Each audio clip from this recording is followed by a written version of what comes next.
everybody. Happy Monday. Strike that. It's Tuesday. Happy Tuesday. That's the funny thing about quarantine. You start to lose track of days. My name is Rachel Giannini, and I am so excited to be here today because we're going to be talking about a little bit of activities that we can do at home with our littles, and also these activities that we can share with all of our families that are missing us incredibly dearly for so many different reasons. Let me tell you a little bit about me. So my name is Rachel Giannini. In 2015, well, first of all, I'm an educator, an advocate, and I'm a curriculum developer. I was in my classroom in 2015 when a film crew came in and they were making a documentary. The documentary is called No Small Matter. When the documentary ended, they asked if I would be interested in making video content while they edited the film, which was great. And at the same time, I started working at the Chicago Children's Museum, where I was tasked with making developmentally appropriate videos that would allow parents to take some of our activities within the museum and bring them home. So now we get to where we are today. Well, we all know the current state. Many parts of our country are in quarantine. We're at stay at home. And when this started happening, I was getting everybody, we're all educators. We want to give everything of ourselves. And I was thinking, what can I do? How can I help this in any way, shape, or form? And at the same time, my social media was blowing up with people saying, oh my gosh, I'm gonna have my kids at home. What in the wide world am I gonna do with my children for so long? And then it hit me. I'm really good at making content for parents, and I'm an early childhood expert. So let's go ahead and make those two things come together. What we're gonna be looking at today is a series that I started, which seems like forever ago, 7 weeks ago, when quarantine in Chicago first started. It's called Quarantined with Rachel. And the entire purpose of this is to every day give an activity that a parent could do with their child and have it differentiated from their skill level, from age level, and be able to do something that involves, one, ideally not food, and two, materials that they already have at home, because we don't want people leaving to go out and buy supplies. So here's how we're going to do this. I'm going to show you one of the videos.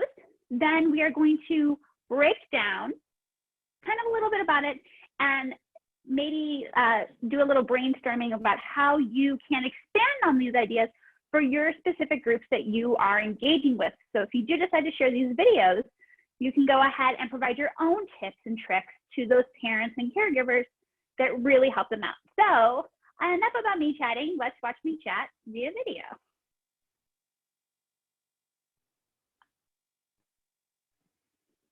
We are in week 3 of quarantine, and we've decided to venture outside into the backyard, where we are going to be doing a little bit of science and a little bit of fine motor. So, one of my favorite things to do with our littles is having them cut the grass. I know that may seem super simple, but it's not only really good for fine motor, but it forces them to focus and concentrate, and it's a lot of fun and very relaxing.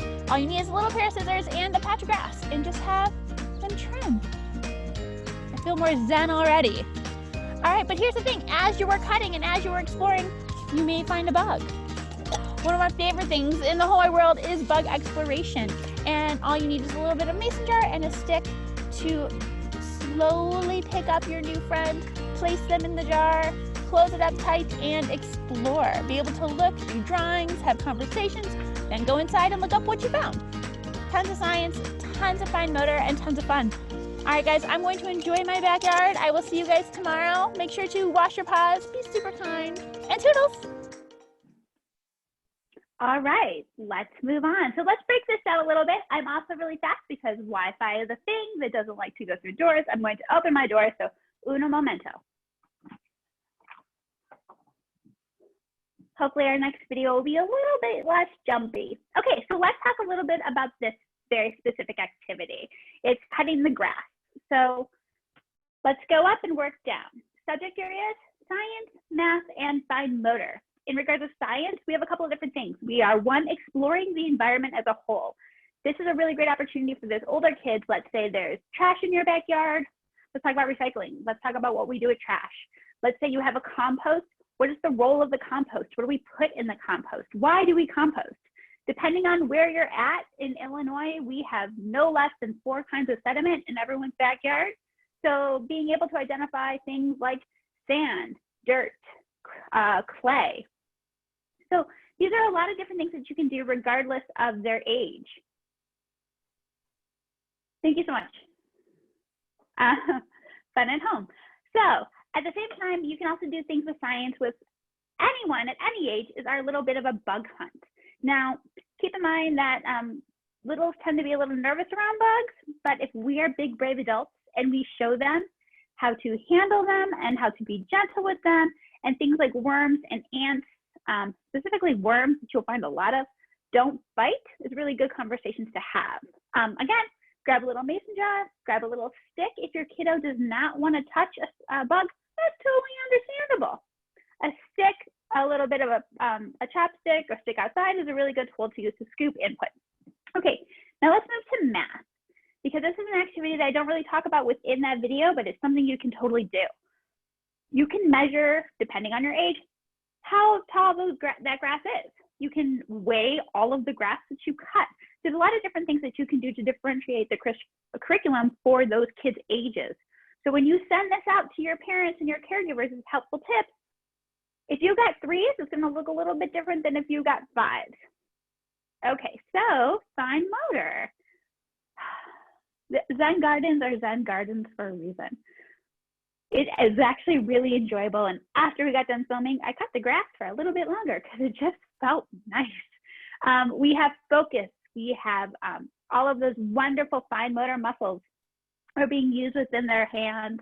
And it's a lot of hand strengthening that obviously will come in play later when we get into things like writing.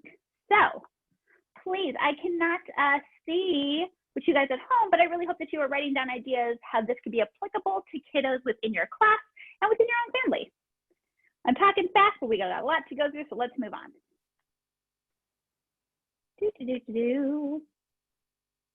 Halfway through week 4 of quarantine. Let's do some science. Sink or float is a classic early ed science experiment, and it helps our littles get primed for taking on ideas later, such as force and density. Super simple. What you'll do today is pick up objects all around the house that you will experiment with later and make a prediction sheet. Then at night at bath, conduct your experiment. Drop each of the objects into the water and record if it sinks or if it floats. You can help your littles by not only keeping them safe in the tub, but marking down what happens. And then post-bath, do a wrap-up. Talk about each of the objects, talk about what happened, and any properties that they share. Super simple. Not only do you get a clean kid, but you got a lot of science too. So wash your paws, be incredibly kind, and I'll see you all tomorrow. Toodles! Alrighty. It's interesting. Many of our parents don't often think about doing science experiments with little kids, even though science is all around them all the time.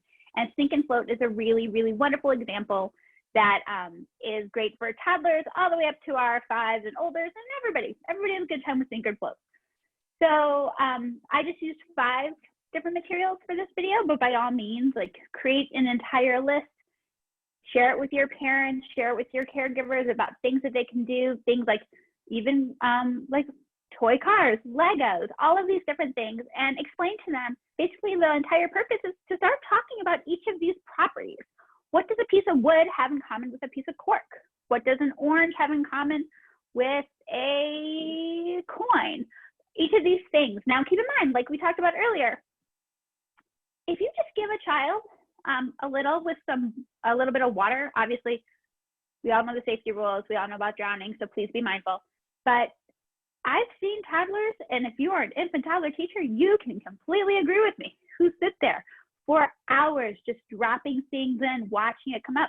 Now, are they verbalizing? Are they articulating those deep scientific thoughts? No, they're 1.5 or 2, but they're starting to understand and build this neurological connections that some things go up and some things go down, right? Now, when we get to the older kids, those bigger kids, we can talk about density a little bit, talk about what is density, and talk about molecules. Folks, then you get into the whole thing of, oh my gosh, you can even do the water cycle at that point about like air, science, and gas, and how things come together. Oh, So exciting. Clearly, I'm a science nut. But the other thing that you can do with those bigger kids is really talk about, have them making those predictions, going through that scientific order of what they think will happen, what happened, what they noticed, and then also like the conclusion of what do these things have in common. Even go further, like, do you have a little scale at home? Weigh it. So when you think about who you are teaching, who you're engaging with, and what parents are at home struggling to figure out how to do any kind of science with their kiddos, this is a really, again, super easy example. Bath time is also a really good time to do it if you don't want to, if you don't necessarily have the time or the space to get a bucket of water out. You're already going to be there in the bath. Again, 2 birds, 1 stone. Clean kid, science. All right. Again, I know I'm flying through this, but I want to make sure there's time for questions at the end. So let's just keep chugging. All right, friends.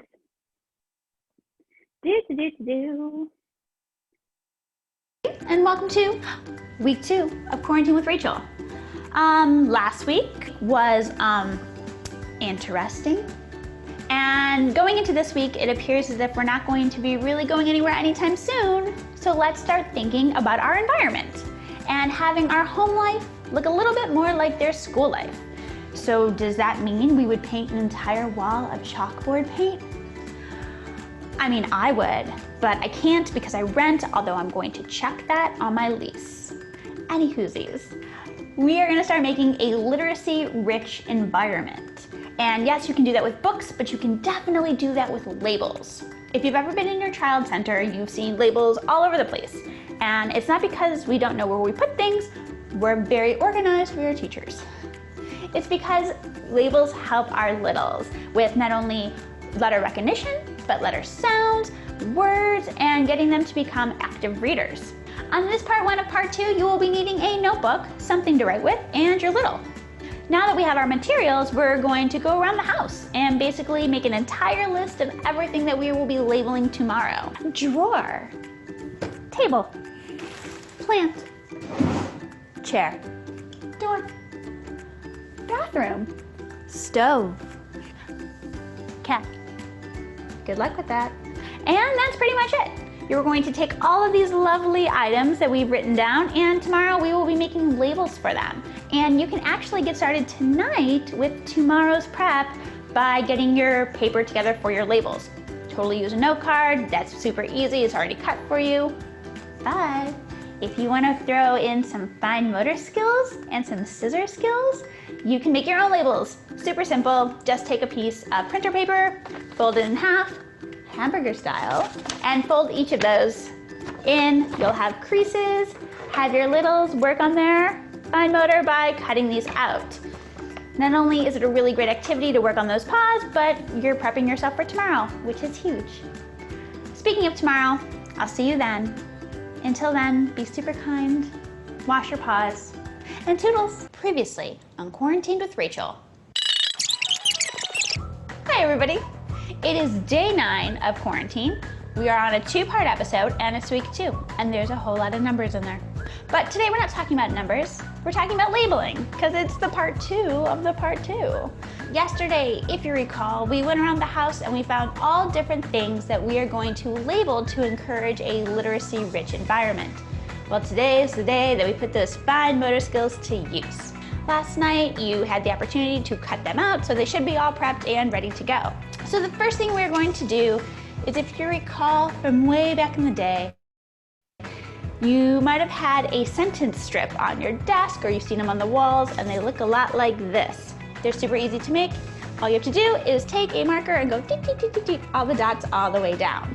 I absolutely love this because of the fact that this activity is super individualized to wherever your little may be. So let's start with the youngest of young and say that you have a non-writer, non-reader. No problem. You can do a couple of things. One, you can simply make the labels yourself, but then go through and explain each of the letters and each of the sounds to your little. Or you can do the dot method. If you've ever done connect the dots, and of course you've done connect the dots because we all have, you do the same thing with the letters. You're going to make dots indicating each one and having your little one work on their fine motor skills by tracing As they're doing that, you can also work on the letter sounds. T, table. Love it, right? Okay, let's move up a step. Let's say you have a writer, but not quite reader. No problem. You can simply go ahead and give them the label with the word above and have them copy it. Or you can sit next to them and do the exact same thing. Writing the first word, let's say cat. What letter makes that sound? Totally great conversation at that point for long and short vowels. You get the gist. Now let's say you have a writer and a reader and you're like, Rachel, I don't need this. You do, because later on we're going to do an activity and this is going to be super crucial for your little to have these labels. So while this may not be completely developmentally challenging for them today, oh, trust me, friend, it will be. So labels are made. Now you gotta put them where they go. Here's the thing, don't put them at your eye level, put them at their eye level. Go ahead today, check out the Instagram feed because there will be all of these fun activities that you can do to enhance this exploration. Hint, hint, hint, circle the vowels, underline the consonants. Action-packed fun for the whole family. Alrighty guys, get to work. I'm so excited for tomorrow because we're taking on a brand new topic. So until then, wash your paws, be extremely kind to each other, and I'll see you tomorrow. Toodles! Any chance to show off Oscar, my cat? So this is actually really apropos now because a couple of states, Illinois, California, and New York, I believe, have gone to ending school the rest of the year. And as many of us know, books are not a part of everyone's home. Especially there are certain areas that libraries have been completely closed and books are not always easily accessible. So, but we still want to have a literacy-rich environment. That is one thing that so many parents are really focusing on right now at this time, is making sure that they're reading to their kids and that their children have access to literacy. Labels are a really great way because it is so inexpensive. And again, we went through in that video and talked about how you can scaffold this for your youngest kids all the way up to those emerging readers. And there are obviously lots of things in regards to literacy. We have letter recognition, letter sounds, word recognition. But as those kids become older, not only can we work on long and short vowels, but there's things like we can work on how many syllables are in that. We can omit one of the letters within each of that label and have somebody, or excuse me, have that child put in that missing letter. Find words around your house that rhyme. Find letters that are not only in your name, but in somebody else's name. Like there's a lot of different things that you can do. And because of the fact that those labels are so inexpensive, there's something that can be changed over and over and over again as your little becomes more and more confident with those skills. The other thing is if you do have already existing readers at home, holy cow, guys, this is your opportunity to insert some vocabulary from other languages. Our building, our downstairs neighbor, Owen, is currently working on his Spanish because he's part of a dual lingual preschool. We have a whole lot of Spanish labels all around our backyard and in our shared laundry room to help Owen work on it. So if they're already confident readers in English, nothing saying you can't expand on more. Have the whole family learn a new language. But again, I cannot stress this enough, while not everybody has access to books, a piece of paper, a pencil, and a piece of tape or something to, some kind of adhesive is something that most people have, and be really, really great to just continue to help children become engaged in literacy-rich environments. Alrighty, moving on. It's day 18 of quarantine. Let's talk about socks, baby. Children are concrete thinkers. So when teachers take on subjects like math, which is extremely abstract, we use manipulatives. And today we're going to be using socks. Not these are too dull. Socks. Socks can do a lot of things. You can do counting, pairing, and math equations. Also, you can play a lot of fun games. One of my favorite in particular is hide the sock. Always pick your least favorite sock, hide it somewhere in the house, and have your child find it. Super simple, lots of fun, should take a few hours. And also, if you play your cards right, half the laundry may get done for you. Alrighty guys, until tomorrow, wash your paws, be incredibly kind, and I'll see you then. Toodles! Guys, thank you so much for your patience for the jumpy videos. I will give you a place at the end for you guys to check them all out if you'd like to see them, you know, not rendering slowly. So math is extraordinarily abstract.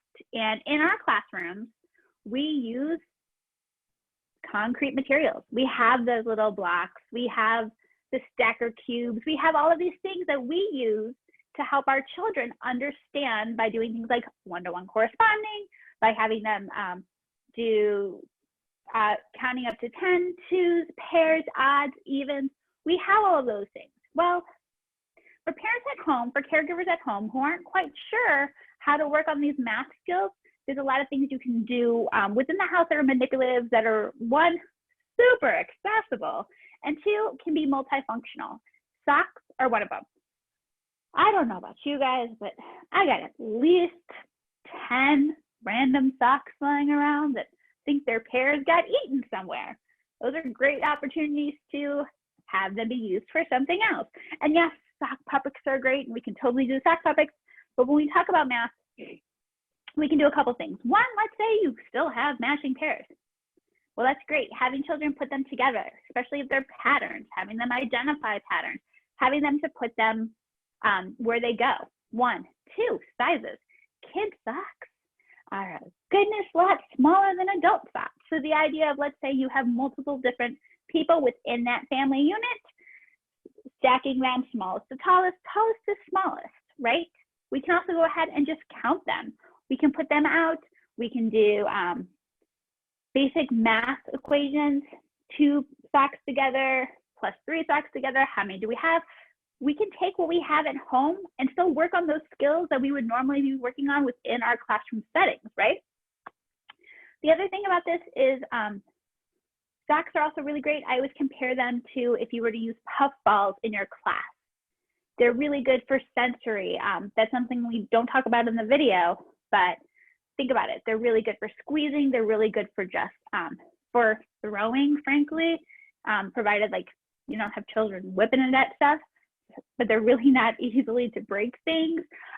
They're just really comforting, and they really provide a lot of those same things that poof balls do. Also, if you put a whole lot together, you have a good game of sock hockey. That's hard to say. But you also have other games that can be played with just one child, with multiple children, for the entire family. Find the sock, super easy. It's kind of like if you were to ever play Doggy Doggy Where's That Bone or something else. Somebody goes and hides something and they find it.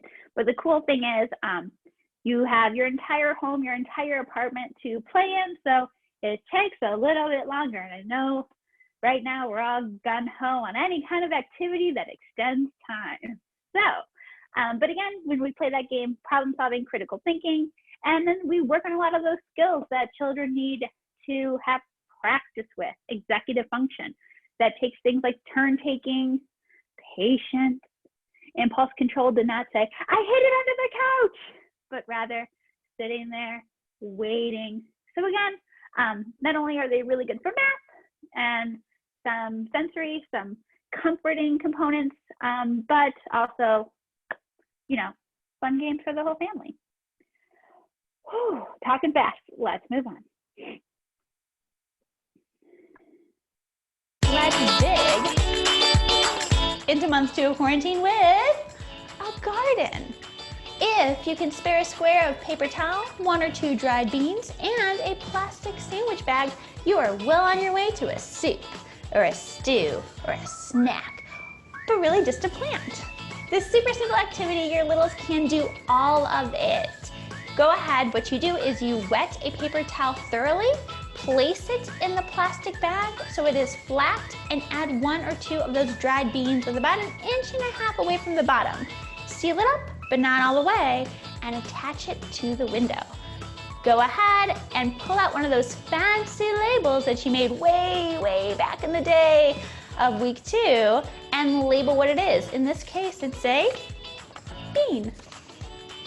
And you know what? Every single day track it. The best part about this is that while plants do take a really long time to grow, this activity, well, happens quite quickly. Within a few days, you're gonna see sprouts, you're gonna see roots, and for our littles that lack that executive function, it's really satisfying.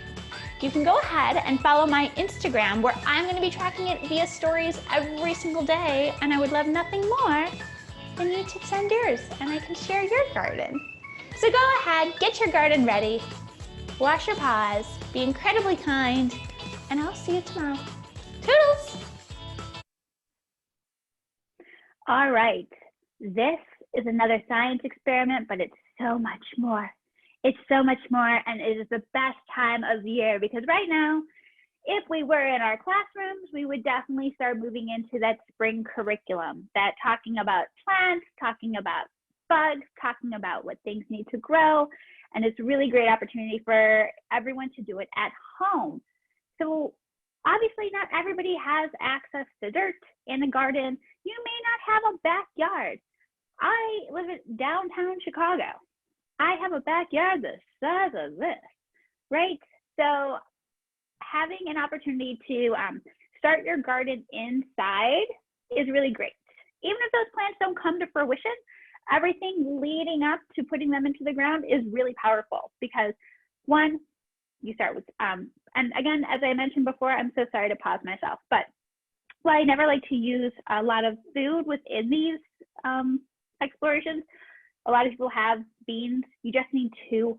Also, if you don't have beans, there's a lot of other kinds of seeds that you may have around the house, and it doesn't have to be like pinto beans. They could be black beans. They could be any kind of beans. They could be seed from a pepper. They could be seeds from something you cooked. It's really diverse, which is great.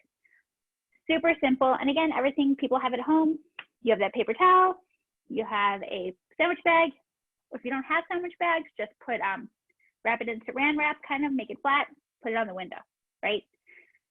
Guys, when it comes to science, holy crumbs. If you have never done this before, it happens quickly. If you have done this before, follow me up on that. Within a week, you're able to see sprouts and there's significant growth. So while children can often, get frustrated when things aren't happening quickly and they can lose interest, having them get up every day, check, is really huge, and it allows them to not only be able to keep track of something, but this is an opportunity for them to insert with, if they have a science journal, or if they don't, it's a good time to start one, and be able to actually grow what is happening in that bag. Grow the different parts of that bean, and then look it up as a family. What's going on? What are each of these things called? Super simple science that everyone can do. You don't need you don't need to be a botanist. You don't need to be able to, oh, that is a Latin for blah, blah, blah, blah. No, you can all do it as a family. Super simple, super easy. You can also go in and talk about what plants do need to survive. Everything that we would have done within our classroom setting, we can do by just helping our parents. Talk about seeds, talk about what plants need. They need water, they need air. You guys know all this stuff. Let's say we have older kids and let's say those plants have come into fruition. Super great. Every single day you can do measuring because it happens quickly. That little stem will go from this to this overnight. It is kind of concerning. We started it last week, 2 weeks ago maybe, and they're this big. It is bonkers. It happens so fast. It's even as an adult, I'm like, look at the seeds, right? And I know what's going to happen and I still get excited. So wherever you are, be it city, be it country, and thinking about who you have in your class, think about what they can do.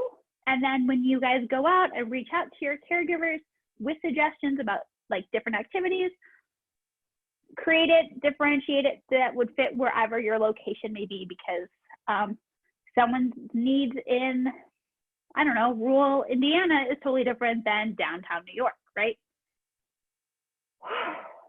All right, keep going. It's day 10 of Quarantine with Rachel, and today we rock.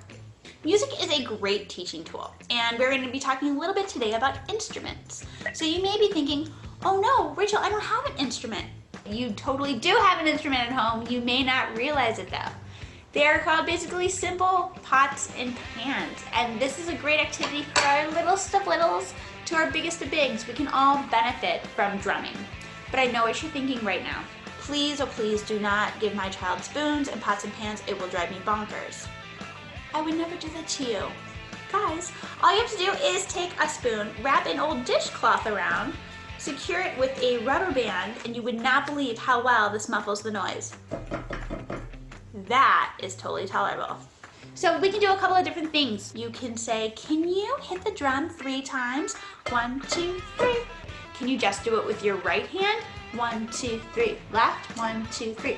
See, a lot of different vocabulary. We can say things like, can you hit that drum super fast? What about super slow? What about really hard? What about really soft? See, lots of different things that you can do, or you can just let them go to town and put on music in the background. Doesn't matter. The one thing I really love about drumming are the therapeutic qualities. When we all drum, no matter our age, it relieves stress, tension, and anxiety, something that all of us may be feeling a little bit right now.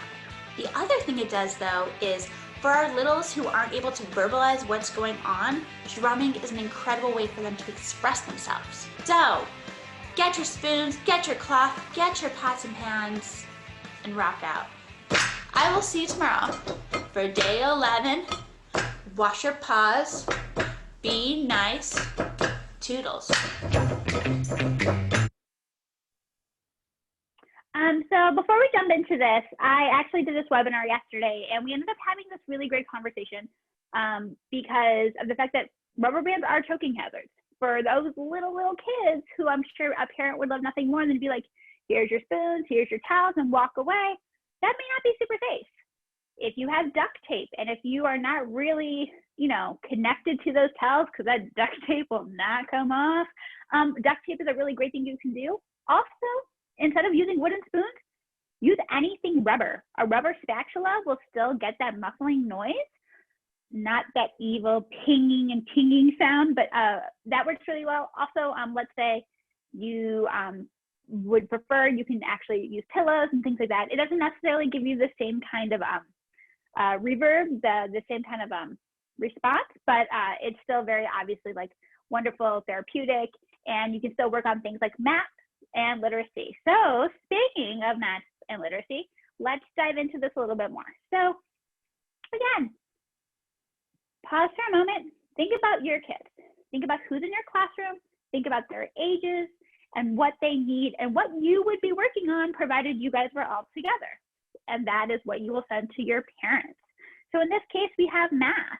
We have counting. Are they just simply doing 1-to-1, one beat to that? Rhythm is math, right? Like literally, rhythm is math. So if it's just something of your child exploring, let's start super base. We're not working on math at all because it's all intuitive. Your child is just gonna bang the living daylights out of that drum. Yay, okay? But let's say they're a little bit older and you're working on counting. It's something as simple as while they're going, let me grab a pen really fast and a notebook. Just like 1, 2, 3, 4, 5, right? Super simple. You can do obviously math, addition and subtraction problems. You can have them do every other one. For every number, we're gonna hit it really hard. And for every odd number, we're gonna hit it really, really soft, right? Lots of different things that you can do. With literacy, obviously you're gonna be inserting all fun words, steady, fast, slow, rambunctious, all the fun words that just enhance their vocabularies. But you can also do it while you're telling a story. Think about like, I'm going on a bear hunt and making all different sounds for that bear hunt. When you're running through the field, if you're getting ready for bed, bump, bump, bump. Let's say you don't have a book at home, not a problem. Give prompts. What would that drum sound like if it was really happy? Beep, beep, beep, beep, beep. What would it sound like if it was really sleepy? Or if it was really sad? Maybe put some empathy into that. Talk about feelings, talk about emotions. What if that drum was really scared? How do you think it would sound, right? These open-ended provocations to give to your littles to see, just one, let them express what's happening with inside them, but in a way that is really constructive. Drumming. Speaking of that, moving into the following one, social emotional. Folks, it does not matter if that person is 2 months old or 200 years old. When we drum, no matter what is biological, it releases tension and stress. It releases endorphins. It is actually extraordinarily beneficial. It gets your heart rate going, and it has soothing, calming effects. There's actually really incredible studies done about your brain and how hearing steady beat actually allows you to process information better. So there's all these fun arguments that, you know, drumming actually makes you smarter. So keep that in mind while your child is banging away and if you get frustrated, just say, oh, I'm getting smarter the whole time. Anywhoosies, going back to the social emotional component, for our littles, our non-verbal kiddos, being able to drum, being able to hit something, put out your aggression, put out your frustration, just explore what's happening in your body is really beneficial. So if you think your little is too little for the rubber bands, by all means, give them something else. Give them a pillow, give them whatever. But please encourage your families to drum and do family drumming circles, do all the different stuff. I mean, also keep in mind, if you guys happen to have a billion of those plastic eggs because Easter just happened, and if you happen to celebrate Easter, chances are you may have some of those around. Putting rice in, putting beans in, putting cotton balls in, putting all different types of materials, having children create their own little egg shakers, their mini egg shakers. That's a whole other experiment in itself. But so really think about what you have access to, what your parents would have access to, where those children are, and then create some activities that would be beneficial for them. One more, my friends, and then we'll do that fancy Q&A because you got a whole lot of comments in there that I still need to read. Alrighty. Week 4 of quarantine. Let's talk about screen time. Screen time is inevitable, but there are a few things that we can do to make the most out of it. And don't tell your kids that they're academic. And all it involves is a few simple questions. When they sit down to watch their video, before it even gets started, ask them, why did you pick it? And what do you think will happen? Halfway through their watching, have them pause and tell you what has happened so far, and ask them what they think will happen next. And when the video is complete, all you have to do is have them tell you the plot of the story, have them tell you their favorite character and why, and if they could change one thing, what would they change? These questions seem super simple, and they are, but they help with sequencing as well as critical thinking, both components of science and literacy. So go ahead, hand them the screens. Make sure they watch their pause. They're super kind. And I'll see you all tomorrow. Toodles! All right, let's address something really fast when I talk about this. So this came out of week 2 or week 3 of quarantine, where all of a sudden every parent was like, I give up. I'm giving my child a screen. I don't care. They can watch as many movies as they want. And there was a lot of different kind of think pieces about, is it right to give children screens and all of these different stuff. And my reason for making these videos, or excuse me, for making this very specific video, is not necessarily to encourage screen time. It's more the idea of making the most of something if you choose to do it.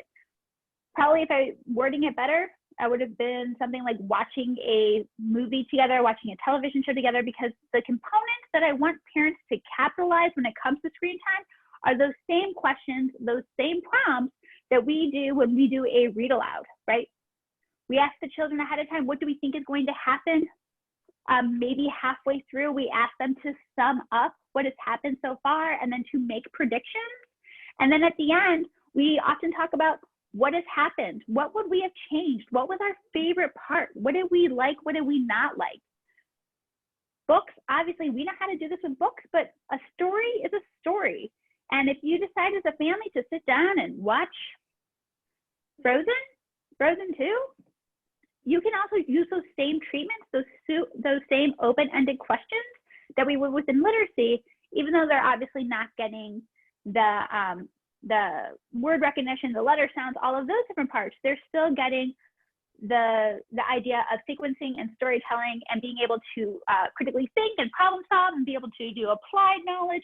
There's a lot of things still in there to make that activity that seems like it would be just super basic, richer than it could be. So with that being said, is this video like do your screen time? No, it's basically like if you're gonna do it, be a part of it. Make the most out of it by asking really thoughtful, developmentally rich questions to have your child think critically about whatever they just engaged in, right? And again, if you do that as a family, watching a movie, pausing it, asking everybody to engage in that conversation, even better. Whew. I feel like I've run a marathon. We only have 7 minutes left. Okay, so with that being said, if you want to chat more about all this, because I do not think I'm going to be able to get to everybody's questions today, by all means, like hit me up on any of these. Love to talk more. But also, as I said, I do one of these videos basically every day. So please, if you're looking for more activities, go through them, see if there's anything that interests you. And really, again, when you're looking at it, look through the lens of yourself, your classroom. Who are you taking care of? Where do you live? And what are their abilities? And what would parents need to know to be able to implement within their home settings? Whew. All right, let's stop share and look at some of these notes. This is when it's fun with technology. All right, friends. This chat is mighty long. We're at 70. I'm going to go straight to the Q&As because there are 3. Yes, these are all on YouTube, and you are more than welcome to share them with all of your home-based providers. My name is, if you guys go back up, it's Rachel Giannini, R-A-C-H-E-L space G-I-A-N-N-I-N-I. And again, it is all in the YouTube. There's an entire series that just says Quarantine with Rachel. So yay. How do you share these videos with teachers? Oh, well, first of all, I'm really excited that you guys all really like them. Please share away. Like, I did not make these for me to hoard and watch myself every day. Not at all. They're for you guys. There is, in the land of, we all try to do something to be helpful, because that's what we do. We're teachers. We're selfless. We want to make everything the better every way we know how. This is my little attempt at helping people out. So please, yes, you can share these videos. You can share them off social media page. They're all over my Facebook. They're all over the Instagrams, and they're all over YouTube. So share away. And please, yes, I love that Missy Graham is going to put these in her lessons. It makes me so happy. So happy. Guys, these are all really, really, really great. Please, by all means, if you have any additional questions, we have 5 minutes. If anything popped up that you were like, wait a minute, that would have been a really great activity, or I would have done this, or I could have, or we could add this, or we can think about it this way, like please, by all means, throw them in now, because that way we can share them. How can we encourage teachers as well as parents to see that learning takes place everywhere? Oh my goodness. How can we get more parents interested in home teaching? Okay, that is great. And if we don't answer any other questions, that's one to answer. Taking the glasses off for this one, because we're gonna be moving around a lot. So here's the deal. We all know as educators how incredibly hard it is for parents to buy in, right? That is a struggle. This is like an honest conversation, right? This is a conversation that we have to deal with all year long within our classrooms. We become frustrated that they're not turning homework in, or like clothes or laundry's not getting taken back, whatever. When we realize that those parents work all day, they pick up their child, and then they go home and they still have all of this other stuff to do, it allows us to put a little bit things in perspective. Right now, these parents, many of them have never been at home with their kids all day. Like, think about that. In the last 6 weeks, we've went from babysitters to angels sent from heaven because we take care of children. Like, people view us totally differently. And parents right now are just trying to get by. The one thing about these activities that are really, really, really, really great is the fact that they are so small. They're only a minute. So if you reach out to your parents, if you were to give them, let's put it in your shoes. If somebody was to hit you up and be like, here's 90 things to do with your child, you are going to look at that and be like, yeah, that's adorable. That's adorable, and I'm not doing it. Like, all of us have a little bit of absent defiance in us. We're going to be like, no, I'm so sorry. I'm working from home. I have 10 Zooms. I have 2 kids, and I'm going crazy. Okay?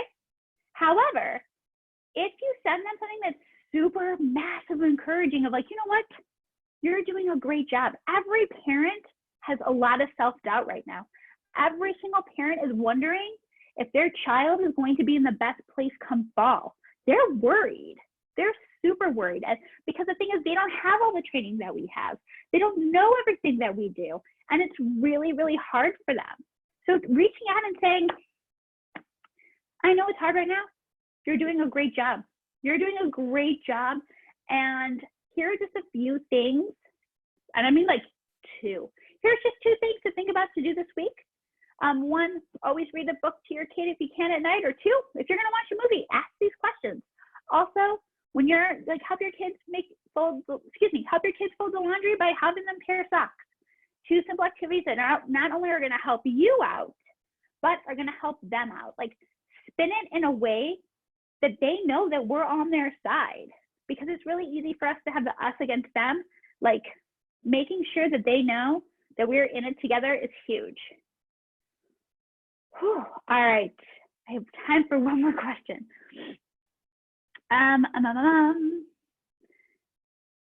Oh my goodness, right, for stay-at-home moms too. Like these are all, again, like just let them know that you are there, you're a resource for them, and that they're gonna be okay. They will be successful. Alrighty, friends. I was able to offer sink or float activity with my 16-month-old daughter. In our water tub, I soaked my feet. Love it. It was super engaging, and yeah, and that's the thing too. I love it. Oh my gosh, who said that?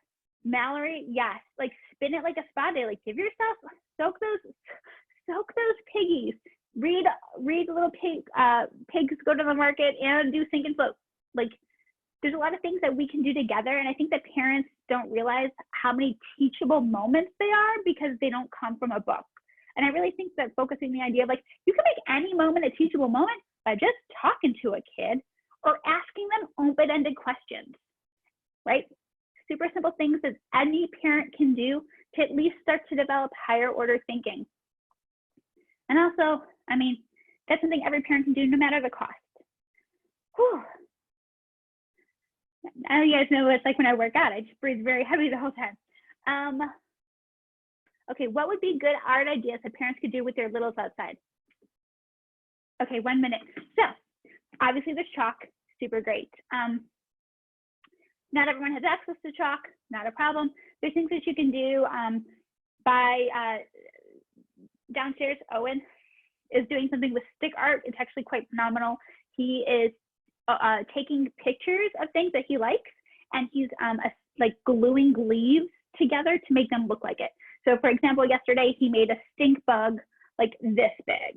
And it was just this idea of laying leaves and natural materials together to kind of like a collage, make something else. So you can definitely do collage art from outside. If you are cool with your little picking flowers, you can press flowers and do stuff for later. So there's a lot of different kinds of art activities that you can do with them. And again, like when you do that art, that's definitely opportunities to also do science, to talk about what's happening. There's also, if you live in a place that's warm, it snowed in Chicago the other day, so it's not warm here. But any kind of thing that has to do with evaporation is massive. So putting something on the sidewalk, wetting it, putting something on the wall, spraying with the hose if your water's turned on, it's not here yet. And then just seeing like art that disappears, which is really beautiful. Okay, all right, friends, we are all done. If you guys need anything else, please, by all means, oh, that's our timer. If you guys need anything else, reach out to me. As you've heard so very often, right now, take care of yourself, please, but also be extraordinarily kind, wash your paws, and hit me up if you want to talk more. Alrighty, friends. Toodles.